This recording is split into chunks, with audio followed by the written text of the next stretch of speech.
एक लड़की के कहानी है और अपना पति देव जी से कह रहे थे खिया गाछी में हो राजा दे बही गाछी में कि हमर टूट गेल कबाड़ी हमर टूट गेल कबाड़ी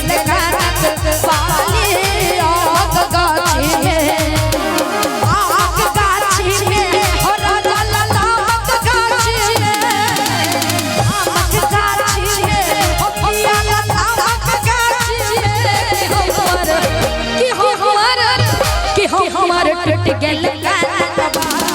टूट गेल एमर मोर गाछी छै कोनो गाछी छै नाम की छै पुरिया गाछी कियो बाली छल मोर सोना के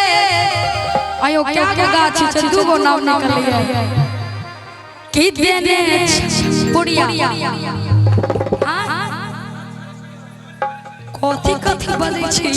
एगो डोमिया एगो कोन की छै चलू हम ये गाछी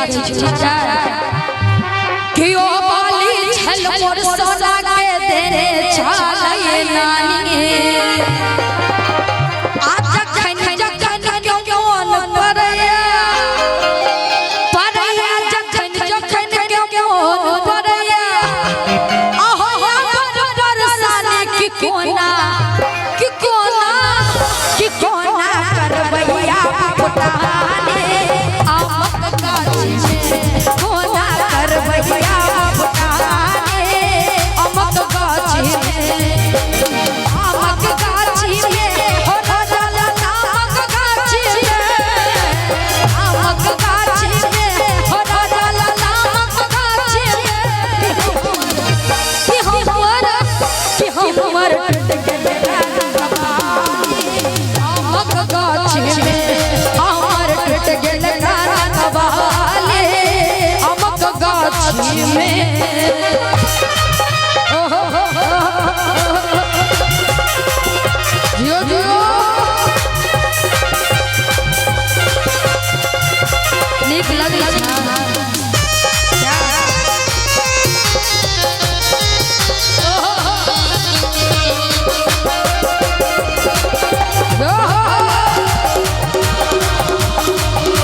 Bye.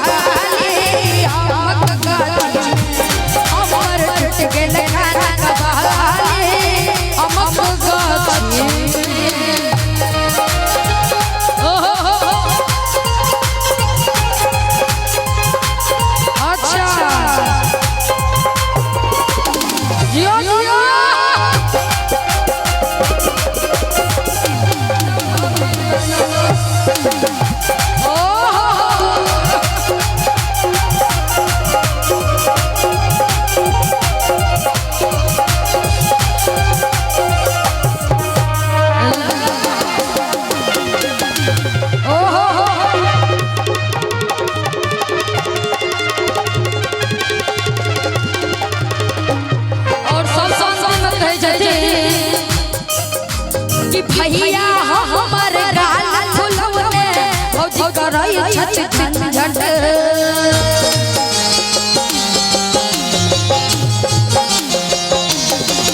हां भैया हमर गाल फुलवने भौजी करई छछ झंझट अपन हारल बाजी की हो